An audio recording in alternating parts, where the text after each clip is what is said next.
22038. Di sini saya akan mewawancara tentang hukum pidana Islam yang bertema dengan percobaan berbuat jarimah. Sebelumnya saya ingin memperkenalkan narasumber saya. Boleh dikenali nggak dari mana asalnya? Ya, terima kasih atas waktu dan kesempatannya. Perkenalkan, nama saya Lailatul Sofia dari Universitas Negeri Surabaya, jurusan biologi. Kebetulan hubungan saya dengan saudari pewawancara ini agak dekat, jadi agar tidak sulit saling membantu seperti itu. Oke, setahu kakak apa sih yang kakak tahu itu hukum pidana Islam itu kayak gitu? Baik, kalau menurut pendapat saya ya, hukum pidana Islam itu adalah suatu hukum syariat yang membahas tentang perbuatan jahat dan hukumannya berdasarkan pada dalil Al-Quran dan dalil hadis. Nah, di dalam hukum pidana Islam ini ada yang namanya jarimah. Nah, menurut kakak itu jarimah itu apa sih? Baik, kalau menurut saya itu jarimah adalah suatu keadaan di mana seseorang berniat melakukan sebuah kejahatan, yang mana kejahatan tersebut ada hukumannya seperti itu. Dan kembali lagi kepada definisi tadi, hukum pidana Islam akan hukumannya itu disesuaikan pada Al-Quran dan hadis. Kalau percobaan berbuat jarimah itu apa kak? Kalau percobaan namanya juga percobaan ya, berarti masih belum terlaksana sepenuhnya. Semisal kita berencana mau ingin mencuri gitu, jadi kan cuma rencana, masih dalam tahap ada niat atau masih dalam tahap membeli alat-alat dalam perencanaan itu melakukan kejahatan seperti yang itu maling. Gitu. Dari pengertian yang kakak jelasin nih barusan, pasti ada kan unsur-unsur percobaan jarimah itu. Nah, menurut kakak itu apa sih unsur-unsurnya?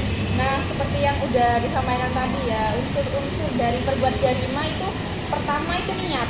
Soalnya kan dari segala perbuatan yang kita lakukan itu pasti yang pertama harus ada niat. Kalau niatnya bagus ya bagus, kalau niatnya jelek pasti dapat siksa atau hukuman. Kedua itu terlaksananya jarimah, dan yang terakhir tidak terlaksananya jarimah. Oke. Dari niat ya. Nah, kalau bedanya apa sih? Kalau bedanya niat terus persiapan dan percobaan dalam tindak pidana itu kayak gimana menurut kakak? Nah, kebetulan niat itu sebenarnya sudah banyak dibahas dalam beberapa kitab, seperti dalam kitab yang kecil itu ada Syafinatun Najah, itu dibahas tentang niat secara fikih. Terus niat juga dibahas secara hadis di dalam kitab Arba'in An-Nawawiyah, itu juga dibahas. Nah, niat sendiri itu adalah pikiran kita. Pikiran kita, maksud kita ingin melakukan apa, tapi cuma bermaksud, masih belum melaksanakan seperti itu. Seperti gini, bentar lagi aku mau masak deh. Nah, itu belum niat, soalnya kita masih belum masak, masih main HP, masih scroll TikTok. Sedangkan kalau apa tadi? Kalau persiapan. Persiapan. Nah, persiapan ya. Persiapannya, aku mau masak. Nah, niat. Kalau udah niat berarti dia bangun, persiapan masak apa dia mau masak apa gitu kan. Jadi disiapin bahan-bahannya. Semisal pertama mau masak beras dulu, jadi siapin berasnya. Nah, seperti itu. Masih belum terlaksana semuanya gitu, masih awal dari langkah-langkah tersebut. Contoh lain, kayak mau niat kita mau mencuri, bukan kita sih, orang lain gitu. Iya. Yang mau gajung kan kita ya.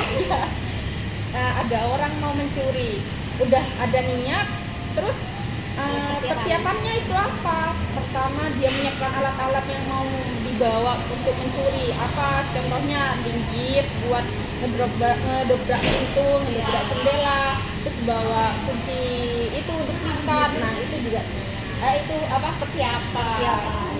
Nah, udah nih persiapannya. Sekarang percobaan, menurut kakak itu percobaan apa? Nah, percobaan kalau udah ada niat, udah lengkap ya persiapannya. Nah, percobaan itu menurut aku sih, kita sudah melakukan percobaan, sudah melakukan tahap mencuri gitu, sudah masuk ke rumah orang tersebut menjadi incaran kita untuk mencuri, tapi belum terlaksana semua, udah masuk ke dalam rumahnya dan tujuannya itu kayak uang, perhiasannya ada di dalam lemari. Tapi pas mau buka lemari itu orang yang punya rumah itu udah datang. Nah berarti itu kan Belum terlaksana ya, masih percobaan gitu. Percobaan, seperti itu. Oke. Nah, terus menurut kakaknya ini apakah semua jarima itu bisa dikenai hukum percobaan, Kak? Ya menurut saya ya tergantung, tidak semua sih, itu Ya, ada maksudnya hukumnya kayak- masing-masing. Oh. Kalau ringan ya ada yang tidak terkena hukum itu hukum pidana, kalau yang berat ada hukuman tersendiri. Oh, gitu.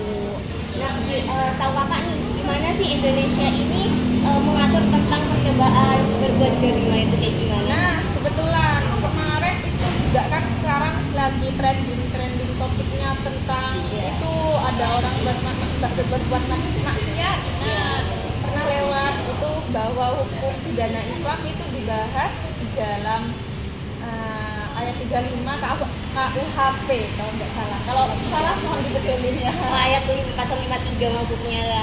Iya 53. Nah, menurut kakak nih apakah itu berlaku untuk semua percobaan tindak pidana, Kak? Tidak, pertanyaannya itu hampir sama seperti yang tadi ya. Iya. Jadi tidak berlaku semuanya, ada yang khusus, nggak berlaku secara umum gitu. Tergantung dari tindak pidananya itu ringan apa enggaknya. Boleh dong Kak diberikan contohnya itu ya yang simpel aja tentang mengenai itu percobaan berbuat jarima, tahu kakaknya aja. Nah, Simpel aja. nah kebetulan mumpung kita lagi ada di sekitar warung makan ya. Iya.